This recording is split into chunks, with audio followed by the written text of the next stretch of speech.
Sure. First, I must tell you, I'm absolutely delighted to have this conversation with you. We haven't spoken for a very long time, so this is a good opportunity for us to catch up. Huh? Absolutely. I have to tell you that I am also extremely excited. One of my role models is interviewing me.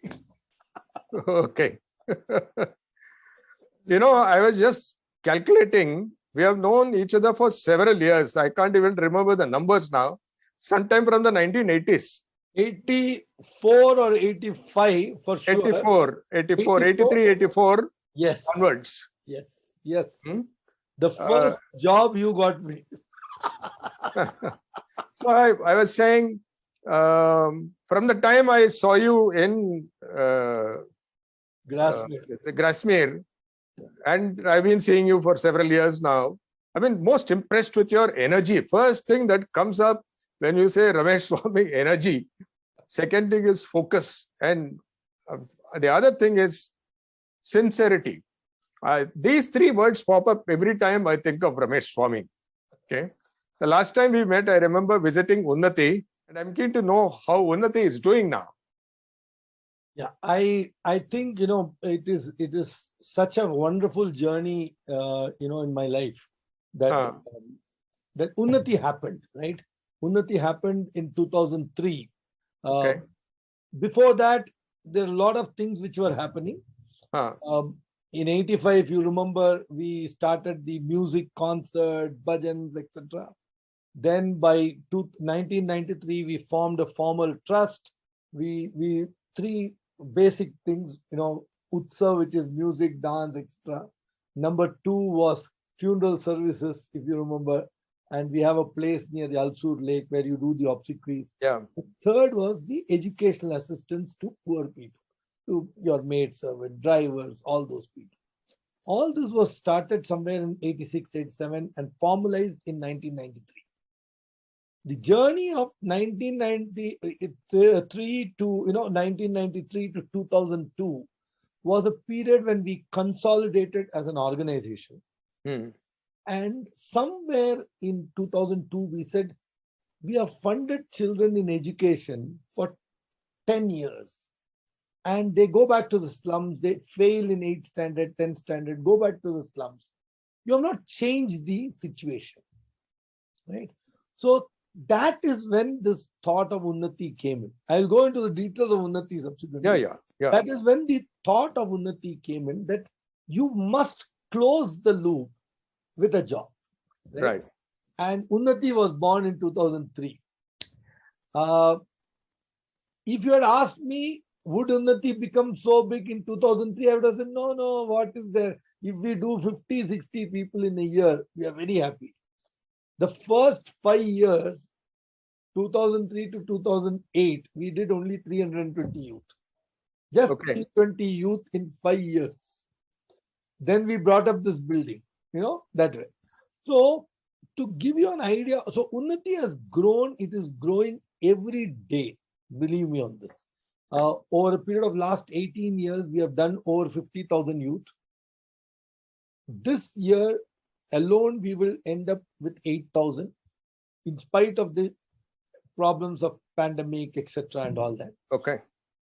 Next year, our target is something like 25,000 youth. 25,000? Yeah, we are hoping to. My God, yeah. That's fantastic. That's huge. So that is when you get out of this orbit and go into a very big scale. Yeah. I think scaling up is important. Yeah. Somewhere there, there in life always you will be in one area. Suddenly you grow and then you become really big. Correct. So we are hoping that the 22-23 should be a landmark year for Unnati and you next as for the organization. You get into a different scale. Believe me on this. So if it happens, an inflection point. Absolutely. Then you are into a different inflection point, different orbit. And that is what we are hoping in 22-23. What might you start, Unnati? What was the real trigger? That is what I wanted to actually tell you now. So 2002, as I told you, we found that there are 3-4 reasons. It's a combination of 3-4 reasons what we made Unnati happen, right?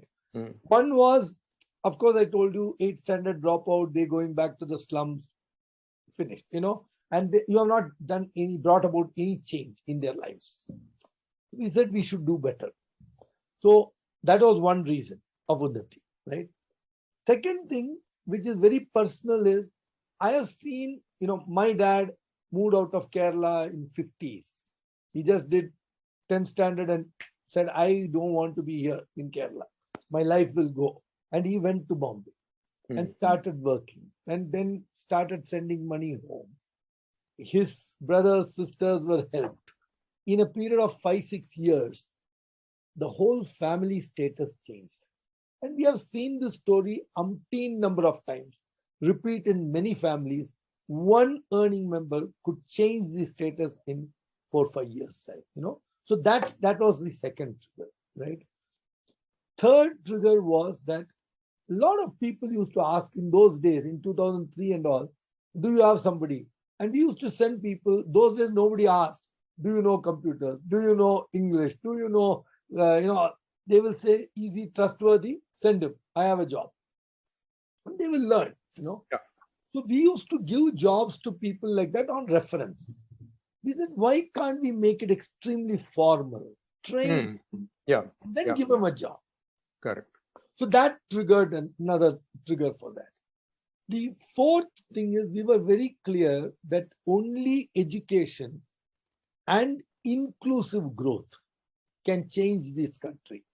When I say inclusive growth, it is not about money at all.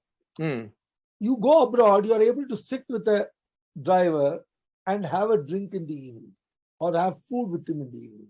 Why? Because of the behavior, the way he communicates, the whole aspect comes as a package. And that is what is inclusive growth. So there's a certain sense of equality there. Precisely. So that comes through basics of communication, life skills, values. Right. It has got nothing to do with money. So we said that should be part of this whole training program. That inclusive growth should be part of this training. What occurred to me is I want to ask you. You use two interesting expressions. One is education, other is life skills. Yes. Right. And of course, the third point is the kind of confidence it gives the individual to be able to move with anybody at any time in any manner. Absolutely. So what's the difference between life skills and education? So one is being educated is able to, you are able to communicate, you know to read, write, you're able to gather information.